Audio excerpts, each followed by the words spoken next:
Alright, hello YouTube, this is LEGO Tech, and today we're doing a bit of a different video. This is a review on a Broadway Limited Southern Pacific Daylight articulated diner. Now this is a Southern Pacific Lines, as if you can read it right there, so this would be something you would see from the beginning of the Daylight in the 1930s till the end of World War II, when Southern Pacific Lines ended and the company rebranded itself into Southern Pacific. So this is going to be technically you could call it a pre-war Daylight car. Now I got this thing used, but however it was fully in the box. It was really relatively untouched, so I decided to make a review on it. So without further ado, let's open it up.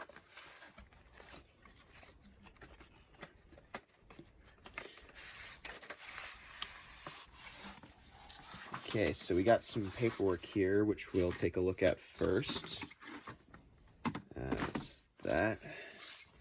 Part of the box, the one thing I dislike about it is I opened it up one or two times and this is a plastic frame that just fell off from right there, but regardless. Okay, so to start off with, Broadway Limited has a 2-year model protection plan. Genuinely, I don't think this matters because one of the things you gotta understand if you buy BLI is their service is kind of terrible. I know a guy from a different train club. He got a cab forward because he saw those when he was a kid, and when the boiler kept on melting when he was smoking it, they never fixed the problem. They just kept on giving him like sort of half-ass replacements or something, stuff like that. Okay, anyway, so the articulated Daylight car set has some paperwork like this. This is pretty much, I guess, for like dismantling and repairing the car, because this isn't articulated. One thing to note about these cars is Southern Pacific numbered their cars individually. So most railroads, an articulated coach would actually be one car altogether. Southern Pacific would number each end differently, which was something that was a bit odd. I would have, if I was the head of SP at least, I would have gone, okay, we're going to do whatever this was. This is 2469. I think this is 2470. This has been 2469A and 2469B, but I don't know. Anyway, so let's see what this is about. So this is just about DCCing it or something. Reassembly. Oh, the other one was disassembly. This is reassembly. And then here is the, oh wait, actually let me double check and make sure that you guys got to see that properly. Nothing really too special on this. Let me put this away.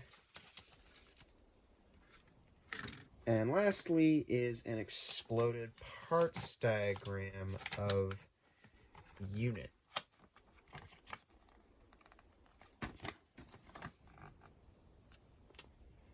This isn't a bad looking car by any standards, in my opinion. So to start, let's get it out. Oops.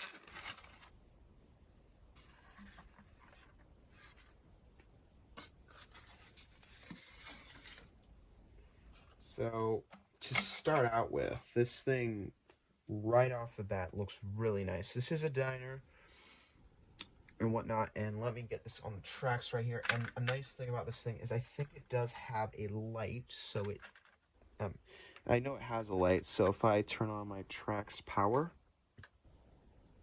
you'll see it lights up and whatnot. And currently you can see there are even several chairs in there and whatnot, and yeah. But for now, let's cut the power. Okay, and let's take a closer look at this thing. So I'm going to hold this close to the camera from down here and whatnot, and we're going to take a nice small look at it. So as I stated earlier, this does say Southern Pacific Lines, and this one is 2470, similar to the Southern Pacific's Pacific class, which were the 2400 classes. Separately applied details, including the diaphragms, or I forget what these were called. Maybe they're diaphragms, I forget. These are sprung and whatnot here, and these are these coaches here are very similar to MTH. So I have a guy at my train club, which I'll link this video at the end of this one, the video I'm talking about. He has a 1940s Daylight consist complete, which is the MTH GS4s with a mixture of Broadway Limited and MTH passenger coaches. whatnot. And I really like how right here, it's a bit flexible. So this can allow for it to go on different gradients and whatnot. Granted, the coast daylight, which is the main daylight everybody knows, was on very flat terrain. This could be used or seen on the Shasta daylight, the Sacramento daylight, or San Joaquin daylight, stuff like that.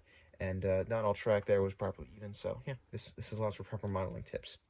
You can even take a proper look inside. So we're gonna do like a slow-mo of this, very close, quickly. On this side, we're gonna go check out the other side. I think the other side is one and the same and whatnot. Diaphragms here, you can take a peek inside. As of course the side's a bit sprung as well. Separately, it's high applied. I don't know what this is for, but it's applied. The steps on the end and the grab irons, or the handlebars, are separately applied details.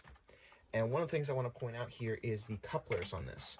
So if you are a guy that prefers to buy Broadway, one of the benefits I do like about them is that they come with metal couplers.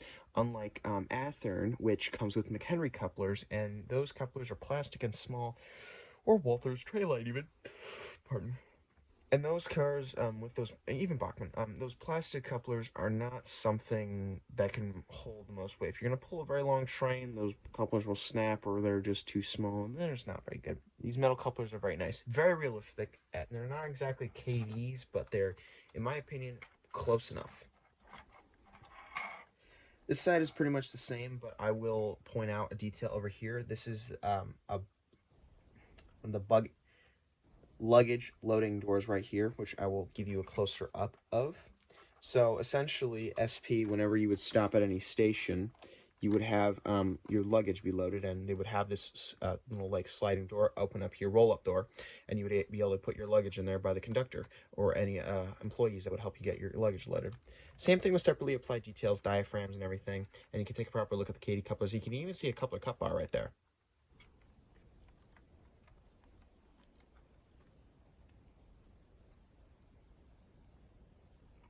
Now let's take a look at the bottom details. Overall, one of the things you're never really going to take a look at is the bottom. However, if you can take a look at right here, you can see not only is the bottom of the car detailed, but you can even see parts of the trucks are detailed as well. Which, and then again, I'm going to do a slow-mo of this passing by so you can take a nice peek.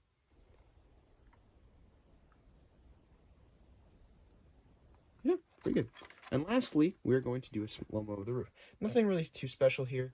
The only thing noticeable is that a bit of the red paint has been chipped off on the poking up thing. Someone tell me what this is in the comments, please. And whatnot. But this is separately applied, not really molded in. And genuinely, I think this is a pretty nice product here. So let me put this on the track now. I think Broadway Limited did a very good job with this. For not really for once, Broadway Limited does usually tend to create decent products. My main problem with, oh, let me turn power on. There we go. Track power was on. Anyway, Broadway Limited tends to usually make decent models at pretty affordable pricing. They do brass, they do plastic, or well, more tended towards diecast these days, which I think is good because the heavier the locomotive is, that means it has more torque and pulling power. As one of my biggest gripes with Athearn is because their model is always plastic, they don't have the most torque or pulling power. Anyway, but regardless, this is a very nice model, and we're going to quickly put this with my MT4 as it backs up so we can have a proper end of photo shoot. And let me pull out my MTH daylight observation. As I noted with the Broadway Limited, I said that my friend has a 40s daylight consist. It's the Southern Pacific. This one says Southern Pacific. So this is post-war. But regardless here, this is very well detailed as well. And the diaphragms, and you can look right here. So let me quickly get this thing lit up. And I'm going to need to have my train get pulled forward. The coupler on this one I need to fix. It's got a bit of an issue right there with connecting. There we go. Now let's do the final review of this thing. This articulated diner, I would give this a solid 8 or 9 out of 10. The main reason I don't give it a 10 out of 10 is because I don't know all the little nook and cranny features. I think that this is a little bit fragile here in the sensor, especially for a very, very expensive model, as well as that the power consumption here. I wish Broadway Limited does this with their steam engines. I'll probably show it off in my review of the Santa Fe Northern 3755.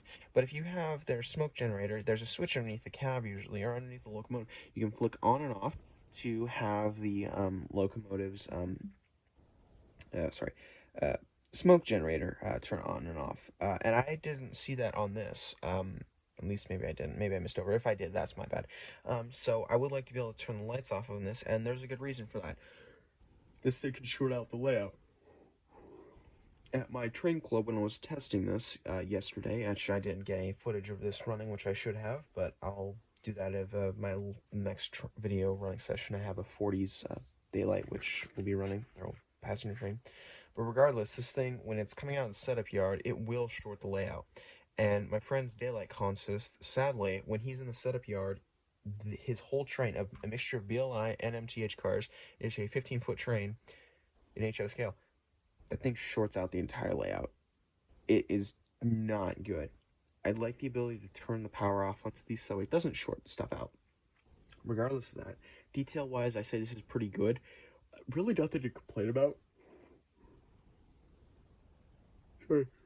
A little nitpick I would personally have for this is maybe like the ability to have pop-offable roofs so we can put possibly figures inside of here, because especially if this is lit up, it would be nice to be able to populate this with people so that you can go, okay, this looks like a real like 1940s, or sorry, late 30s, early 40s daylight consist. And regardless of that, this is still a very well detailed model. Nothing really good couplings, like I said, proper metal wheels. Not really, pretty much almost everything to be desired is desired in given here. And hopefully Broadway Limited does another one of these with their new GS4, which I need to definitely pick one of those up. But regardless, thank you for watching. I'll see you next time. Thank you for watching, and goodbye.